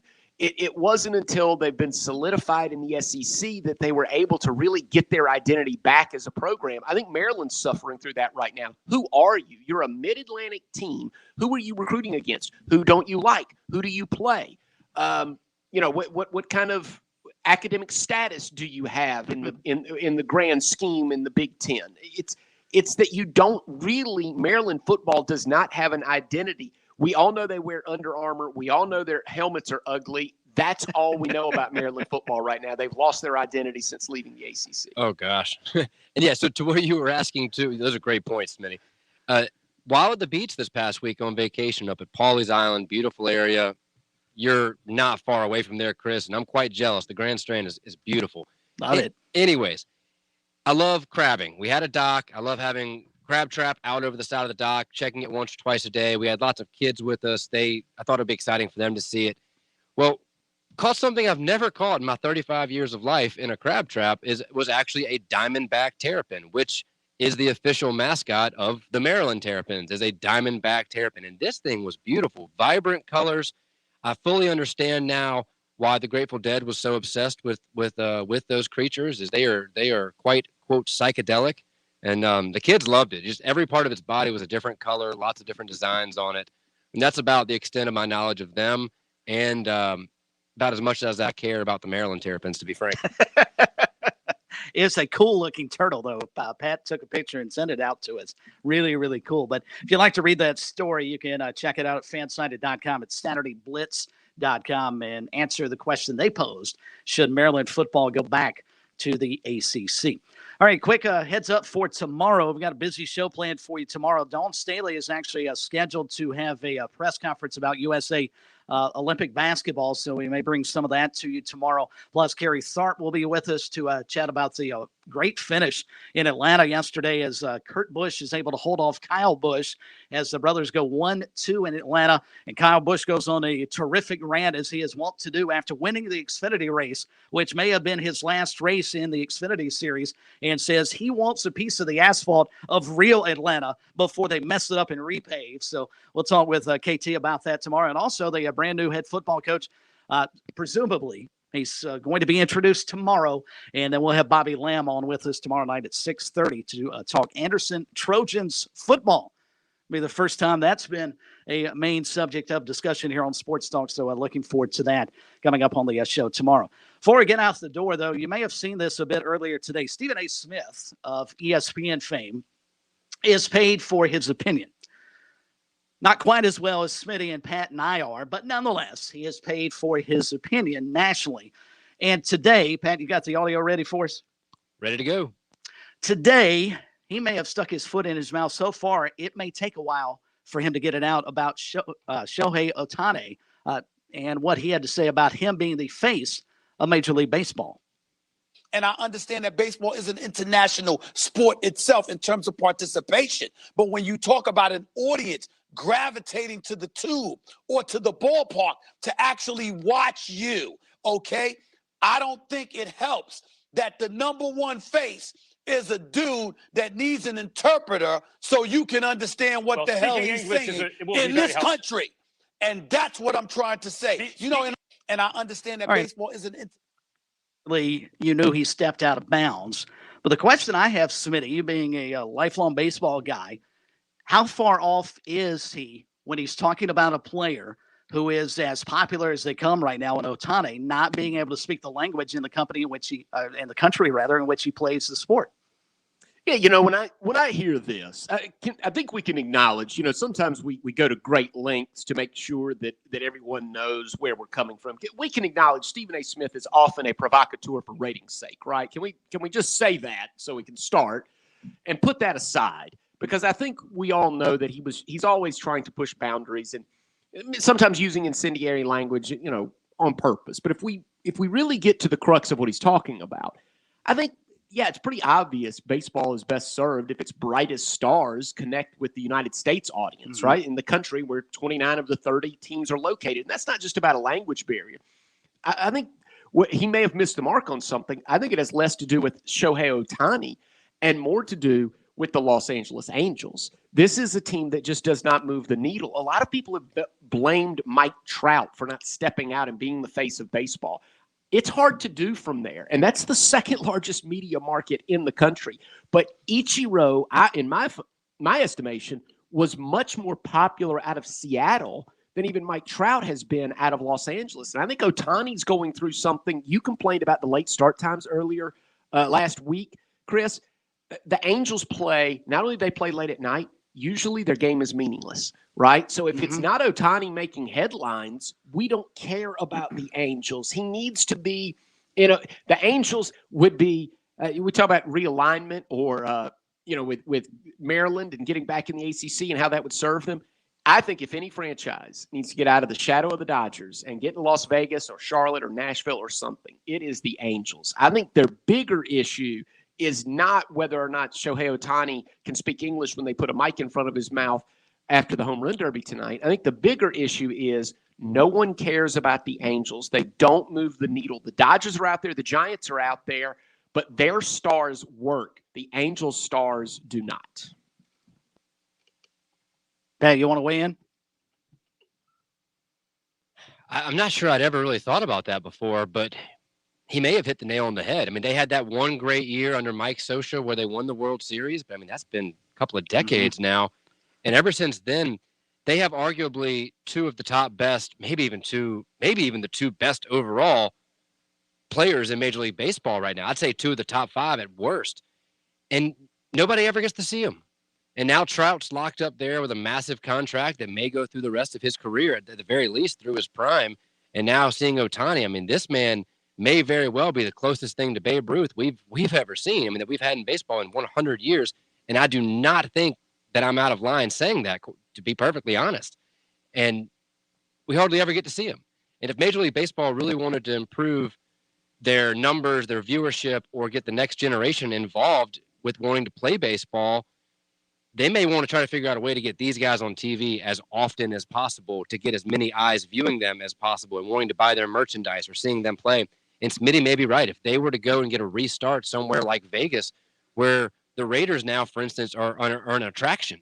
I mean, I love to go to Vegas personally with friends, and we always try to look for different events or things to do while we're there, so we're not just in the casino the whole time. And I would absolutely go out there just for the chance to see him play, just like I'm planning on going to see a Raiders game this upcoming season. But to be fair, to everybody, they have to win more. You were just talking about Maryland not winning, and the Angels haven't won recently. The Rays are in a tiny market, but they have managed to find the code to that lock and win as a small market team. The Angels, there's no excuse. There is no excuse for the Angels, and they have an owner that will spend money. They have Mike Trout. They have Shohei Ohtani. They are not well run. They have not been a well run franchise. And you're right. They had the blip. 0-2. They won the World Series in 2002 in 7 games. Really not much to show for it since. And since they fired Mike Scioscia, they haven't even smelt the playoffs. I don't want to sound like a xenophobe, which is what Stephen A. Smith is being accused of. And I think it's been overblown because I think in some regards to defend what Stephen A. said, and he apologized for it, and I'll read you his apology in just a second. But here's a guy who's been in the United States playing Major League Baseball for 4 years. It's not as if he just came over from Japan and has not had a chance to sort of acclimate himself to the culture. And I'm really curious if he were in, say, New York, as you pointed out, Smitty, or a bigger market. Again, Los Angeles is a huge market, but at least maybe on the East Coast where we got to see him more often. Would there be pressure on him to try and improve his English so he does not have to speak through a translator? Or is he just uncomfortable speaking to the media, and it's much more difficult for him to say what he feels through his native tongue in Japanese than it is to try and translate in his mind quickly what he's thinking in Japanese over to English and get it to come out correctly? That may be the greater problem than his inability, as it appears what Stephen A. Smith is referring to, maybe his inability to speak English, period. Yeah, that's a good point. I think we've seen that before. I don't know precisely the story, but everybody remembers Roberto Clemente. And I know that he ran into some problems where people thought that, what he said. And he would later go back and say, well, I didn't know English well enough, and I said something that I didn't mean to say, and I got in trouble for it. And I know Clemente went through that. I think Sammy Sosa went through that. I'm sure Ichiro and others have gone through it, Hideo Nomo, and the list goes on when English is their second language. So I think you're right. I think that's absolutely possible. But I still believe there's something about, and it's not the Los Angeles market, obviously. I think it's something about this Angels franchise. I mean, we all know, Nolan Ryan is as famous as they come, and we remember him, or Reggie Jackson with that brief run with the Angels. But for the most part, it is hard to become an icon out of that Angels organization. I don't know everything. I don't know why. I think it's a little bit like what used to be the New Jersey Nets in the shadow of the Knicks. Even when the Nets were much better than the Knicks, there were so many more Knicks fans. The Clippers had to go through this, right? I mean, it takes a beat before you even remember. You're like, oh, yeah, the Clippers are out there too sharing a building with the Lakers, and they've been better than the Lakers in some years. And it's just I think the Angels franchise, I think it's been poorly run in the last decade plus, and I think that's part of – and I do think there is something to the West Coast, but – you have to be really good from out there. The Dodgers won the World Series last year. The Giants have won 3 World Series in recent memory with Madison Bumgarner and Buster Posey. I just think Ohtani and Trout just are not exposed enough to us, and they're just not built for Sunday Night Baseball, that franchise, I mean. And I think they ought to think about moving. It's a fascinating point about Trout in particular, because as you're running through that, I'm thinking right now the big problem Major League Baseball has, I think, in regards to capturing the attention of our sports fans, and I'm talking about the United States, is the majority of its superstars are Dominican, or in this case, Japanese. Yes. They're international players. Major League Baseball, much like the NBA, has a ton of international stars. And I think Shohei Ohtani is the next one of those, much like Ichiro when he came. And then I even think back to Los Angeles once again when Fernando. You remember Fernando Mania, you being a Dodgers fan, I know you full well remember this. I mean, he took over the sports. And I think in some regards, we have a problem here in the United States. In particular, we love basketball because we can relate to the majority of players. We love football because they're all American players. Here, that's not necessarily the case with Major League Baseball, and I think that may have been what Stephen Smith was trying to tap into, and he just misphrased it. And unfortunately for him, it's come off as if he's somewhat of a xenophobe, and I'm not sure, not to defend him because he's a loudmouth, there's no question, but I think it's been overblown a little bit in terms of his opinion today. No, I understand. See, I don't want to pick on Stephen A. Smith. I think it's such a fascinating conversation, though, about marketing baseball, period, and you're 100% right, Chris, about it being a truly international game. And how is the next generation going to treat that and deal with that? And again, I think we can skip to the end on one point. I know a lot of people who saw themselves in Brett Butler, as an outfielder for the Dodgers. You have to, sometimes it's important that you see somebody that looks like you a little bit in a certain way. They look like you the same way that, Michael Jordan, there were a lot of young African-American kids who in their mind thought, I look like Mike when I do this, stick my tongue out and hang in the air a little bit. If you see somebody that looks like you doing something, it does tap into something, and you're absolutely right. That's what Stephen A. was trying to talk about. Mike Trout or Bryce Harper, Major League Baseball would be well served if they really connected with the United States audience. But, hey, just like Pat said, you got to deal with it. Shohei Ohtani is doing something. And for those that aren't paying attention, this guy hit 33 home runs and is starting on the mound for the American League All-Stars. This is incredible. I think whether he looks like we do or speaks our language or not, I think we do our best to take it in and enjoy it and appreciate it because it's really fun to watch right now. Pat, you get the final word, my friend, before you wrap it up. Perfect. Well, I may stick with right here, actually, for just a moment. It's worth at least maybe before they up and move. The Angels on paper are stacked. They are loaded. Their big issue is they just cannot stay healthy. Kurt Suzuki, their starting catcher, he had a great 2020, but he had left hip surgery after the season. He's still not 100%. You have Jared Walsh at first base. He had a breakout rookie year last year, in particular, the end of the season, finishing with 9 homers and 26 RBIs in their last 30 games. You have Anthony Rendon, the hero of the Nationals on their World Series team from just a couple of years ago at third base. You have Jose Iglesias replacing Andrelton Simmons, who left in free agency at shortstop. He's an up-and-coming future star. He had a great season last year with the Orioles. He also just can't stay healthy. In the outfield, you have Mike Trout. He's missed 41 games. Justin Upton, Dexter Fowler. These are all big-name guys. They just cannot stay on the field. By the way, speaking of Shohei Ohtani, I'm watching him hit in batting practice for the home run derby. He hit one in the upper deck, and there are 3 decks at Coors Field. He hit one to the 3rd deck in batting practice. Hey, Chris, the over-under for furthest home run tonight is 521 feet. I think he just hit one 600 feet just a couple of moments ago. Enjoyed it, guys. And you folks have a terrific rest of your Monday. And we'll see you back here tomorrow night, Tuesday edition, Sports Talk. Weekdays from 7 to 9 on The Point. It's Kev and Brian in the morning. The news, the traffic 4 times an hour, and your daily forecast. Topics to wake you up, topics to make you smile and laugh. Hope you'll